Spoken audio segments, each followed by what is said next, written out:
Hey everybody, we're back with another Christmas spoiler review. Today I'll be covering something I really wanted to do last year but couldn't fit it on the list. Uh, the Denzel Washington Whitney Houston Christmas film, The Preacher's Wife. And I always found this charming. I consider it at least one of my favorite Denzel Washington flicks. And I like to say that was my first time being I won't say it'd be exposed to Whitney Houston, but I was like, you know, consciously aware of her talent and like her as a celebrity. And my first Denzel Washington movie will be uh, Virtuosity, which is something I want to put on the movie review list for next year because I've been sitting on that for a while, but I really want to discuss that. But yeah, this movie came out in 1996 in December, and it did marginally well for the time. Uh, so the premise is around the holidays, in this African American Baptist church uh, in New York, in a poverty, end of the set of a neighborhood in New York. Uh, Courtney B. Vance playing Henry Biggs, Reverend Henry Biggs. His wife, Julia Biggs, played by Whitney Houston. You got Denzel Washington playing this angel named Dudley. You got Gregory Hines as Joe Hamilton. Jennifer Lewis as Marguerite Coleman, Julia's mom. Uh, Loretta Devine as Beverly, the secretary of the Reverend. And Henry is having a crisis of faith because he's not giving his wife the attention that she needs. Uh, they often, I won't say often, but a fair amount of bickering between the two. They got a son named Jeremiah who's going through some stuff because his best friend, Hakeem, is social services, despite Henry's best efforts, has to come, pick him up, which upsets Hakeem. And, Reverend is being, who's like the pillar of the community, essentially, is being pulled in all different directions, especially around the holidays when everybody needs him. And one in particular family who has a son, or I would say boy, because it's like an old woman, and so I'm assuming it's like the grandmother. Doesn't matter. Like the people who looking after this this family, uh, like a subplot. What's that called? Even like a subplot? It's like a side story, pertaining to Henry, where this boy, uh, I blanking on his name, but he just happened to be walking down the street while this convenience store is getting robbed, and while the crooks are running away, the convenience store owner just assumes, because this boy's literally walking across the street, and it's like pointing like he's one of the guys.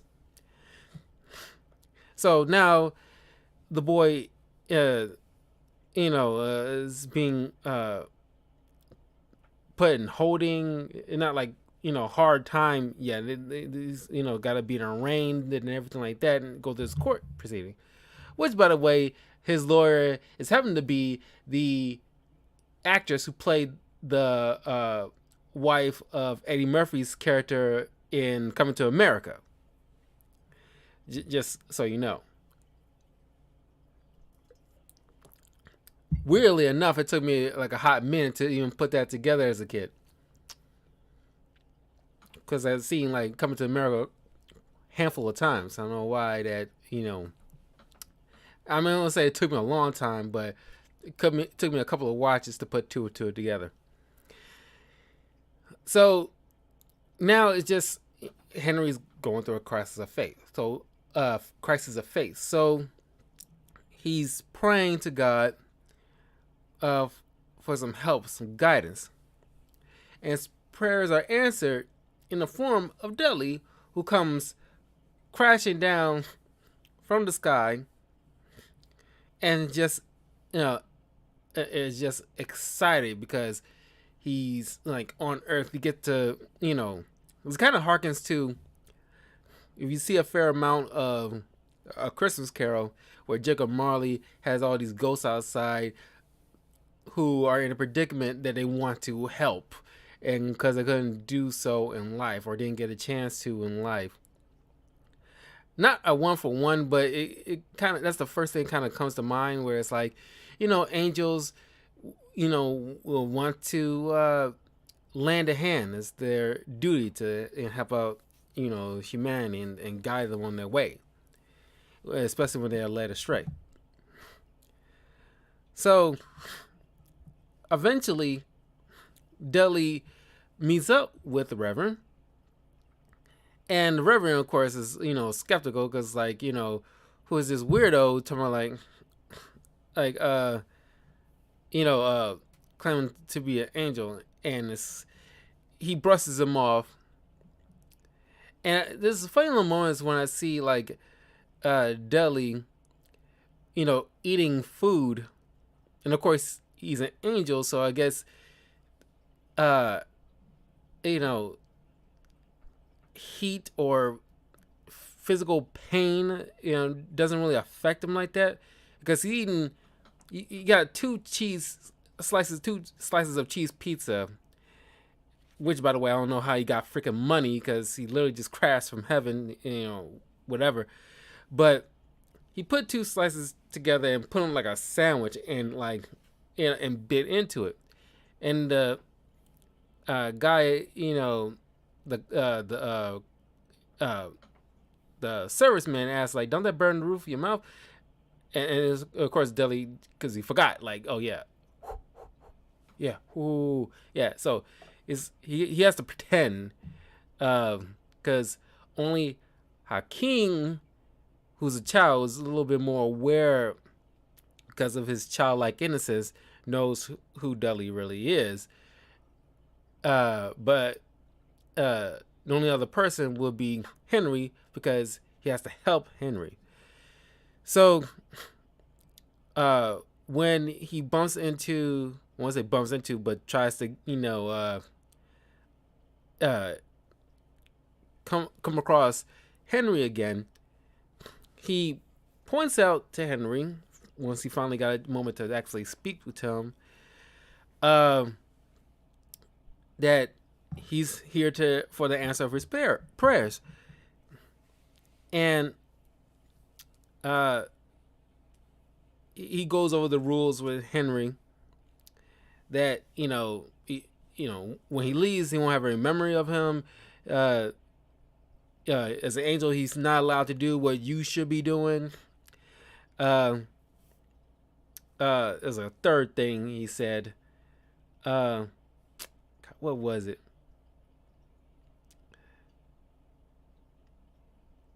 Can't lie. He can't lie. And he also points out the fact that he's not allowed to bring up how he got, axed.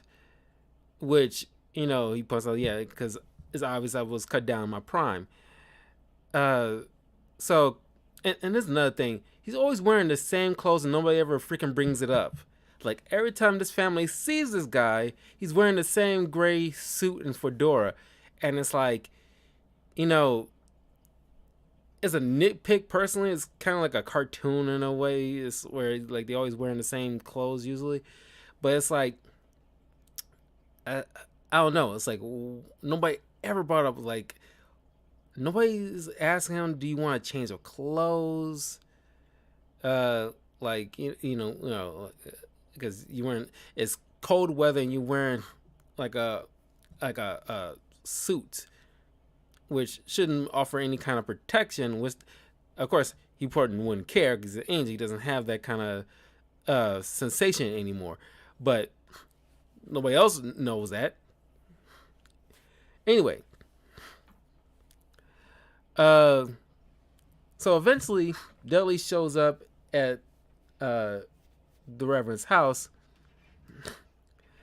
and he has this like little small book with all the rules and stuff that he needs to know.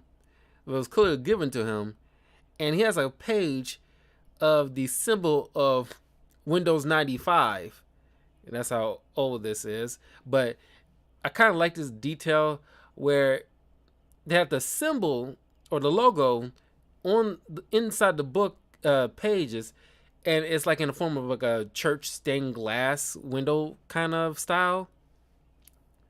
Kind of giving it like an old Bible, Old Testament type of depiction, and I thought that was a really cool touch.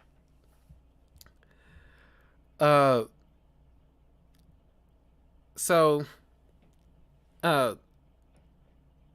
Henry has also got to deal with Hamilton, who is trying to bribe, and essentially he already, he's losing parishioners, little by little, and a few of them showed up at Hamilton's trying to help push Henry into selling the location so he can pivot over to build all these condominiums, which he's wavering a bit because he's having a crisis, and he just wants to get something right, because everything's you always everybody hits that point where it's like everything around them keeps kind of crushing down, coming around them.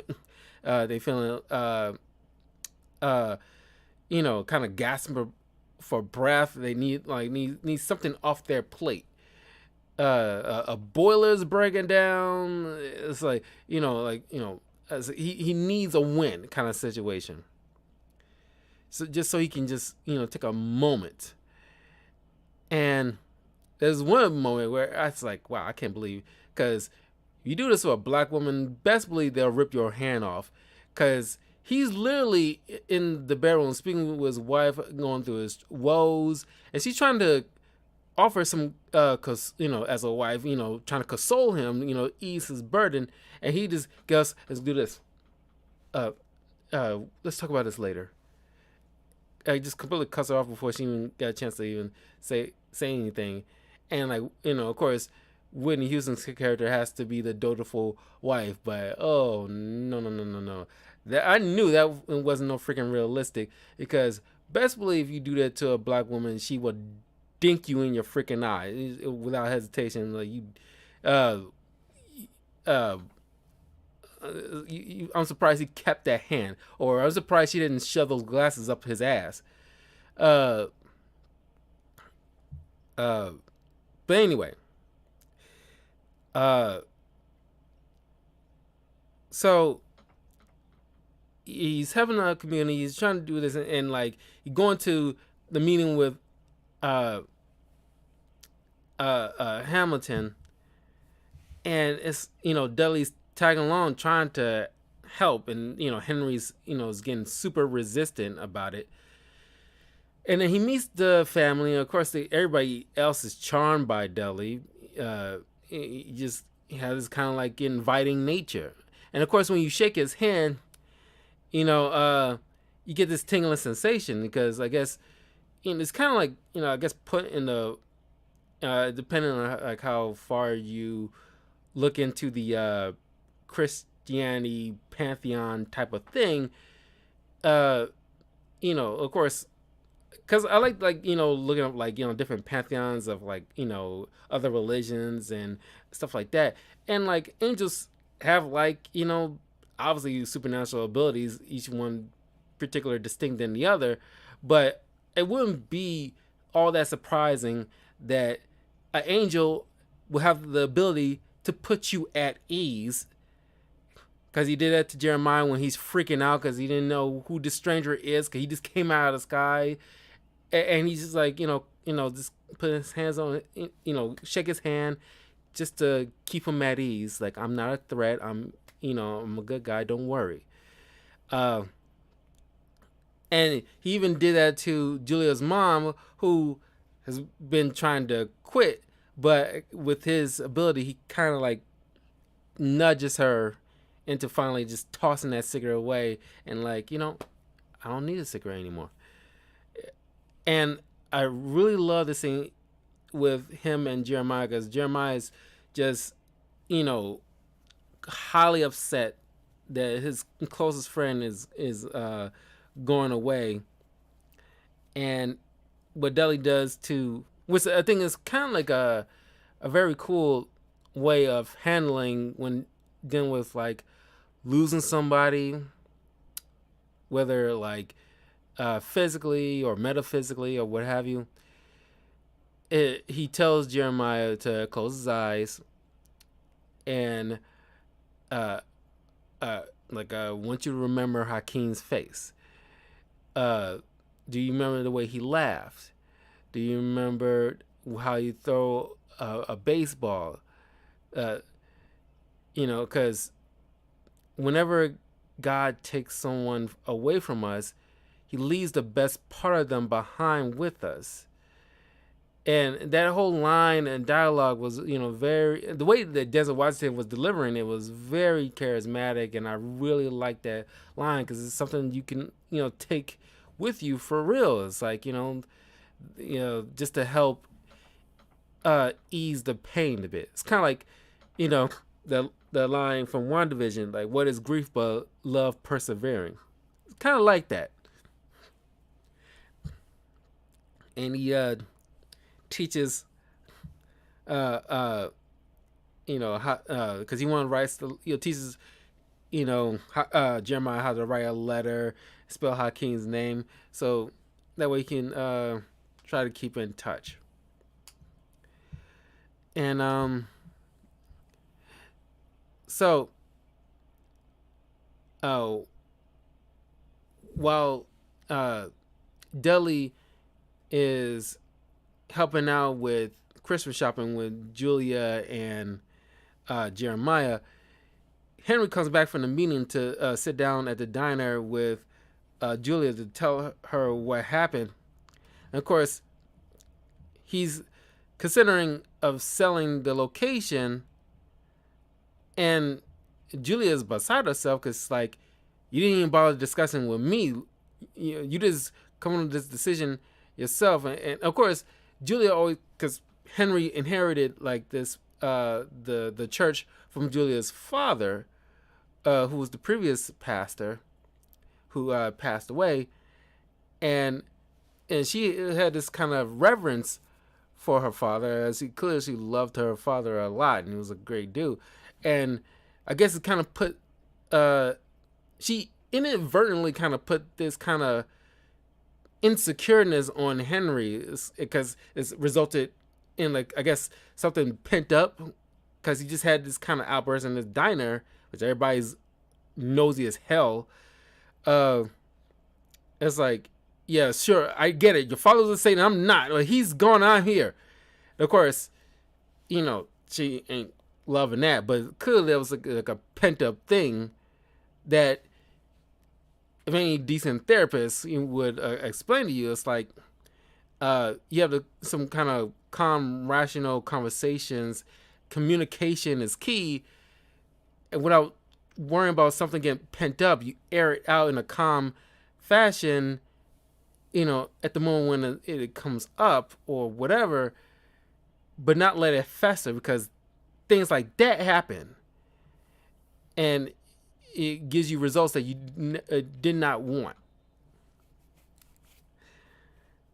Uh,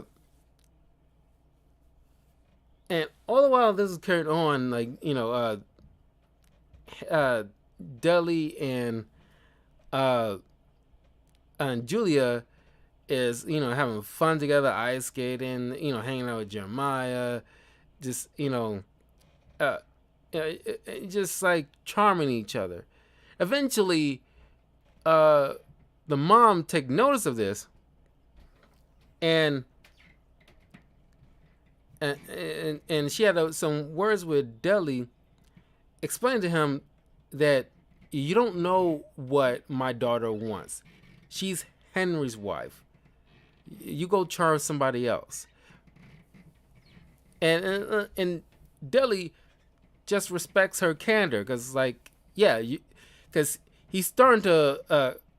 Oh, that brings up like what I wanted to bring up about the whole conversation we had with Jeremiah about like remembering people, because Jeremiah notices uh Deli's face. He's getting kind of sad because he remembering his mother, and uh because as he points out, like a little hint that he was cut down in his prime.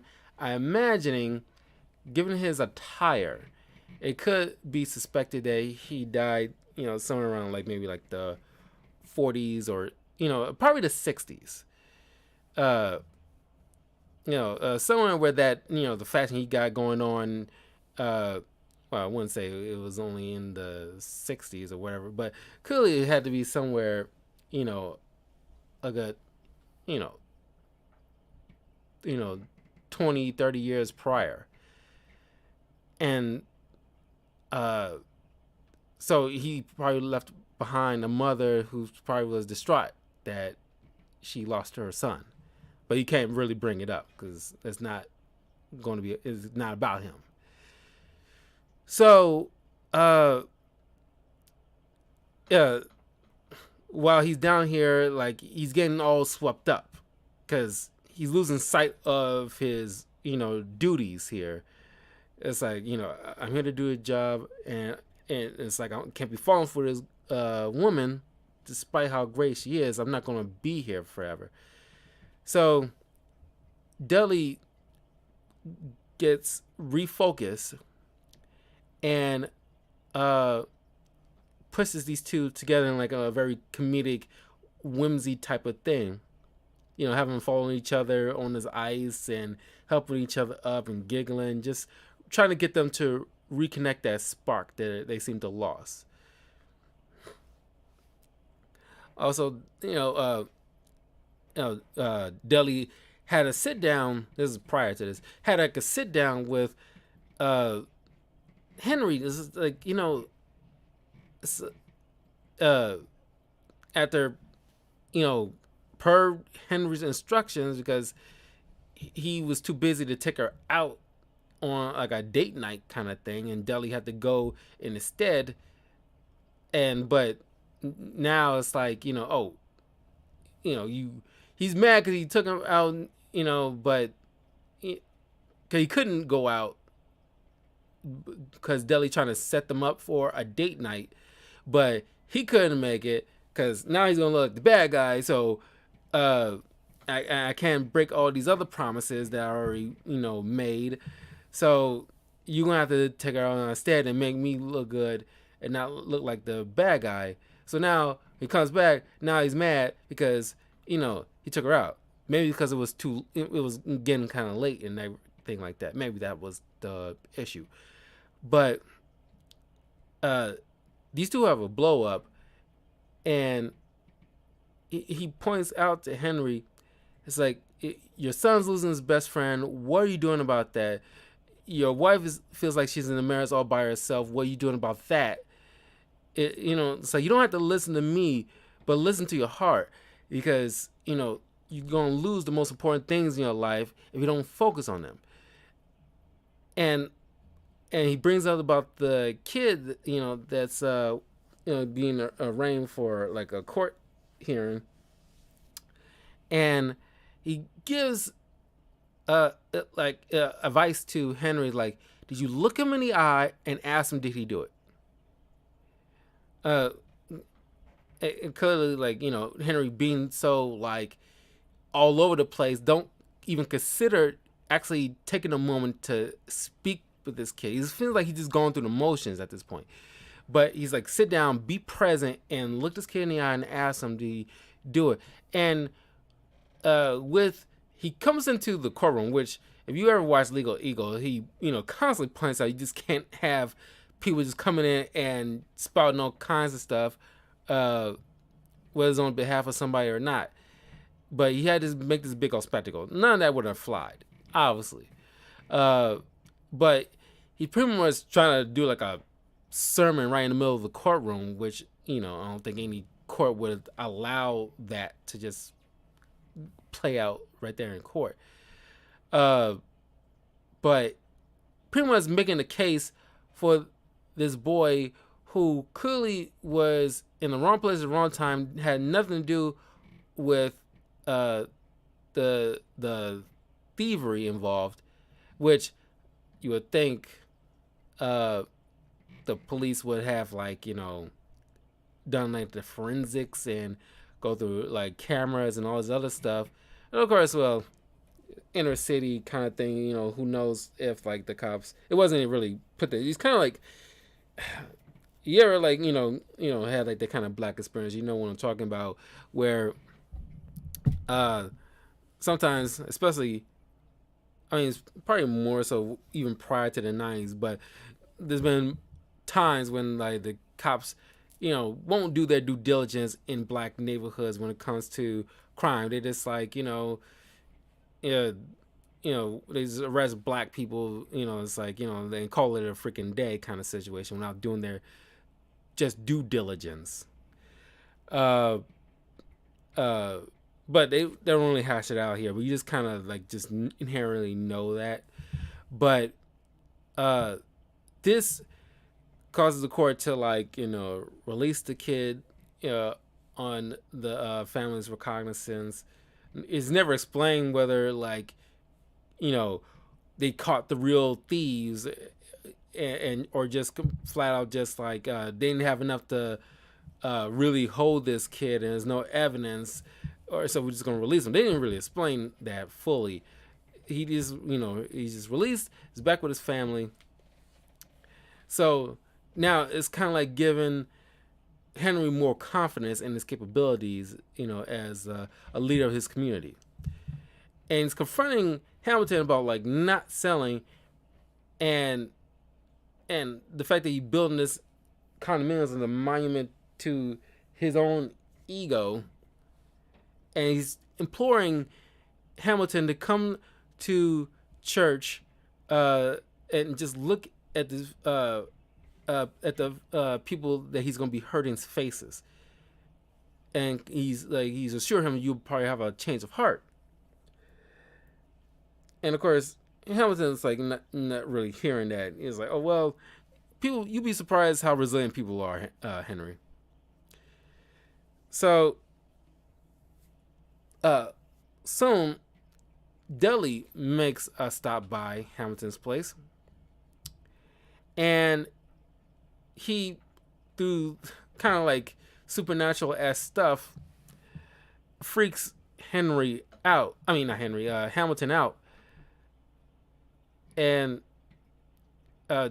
saying like, you won't even remember me by tomorrow, but just listen to your heart, because you'll be hurting a whole lot more, and you'll be paying the price when your time comes. So you need to make, it's kind of like a Christmas carol, like a very miniaturized Christmas carol for this guy, because he's pretty much acting like a Scrooge in a way.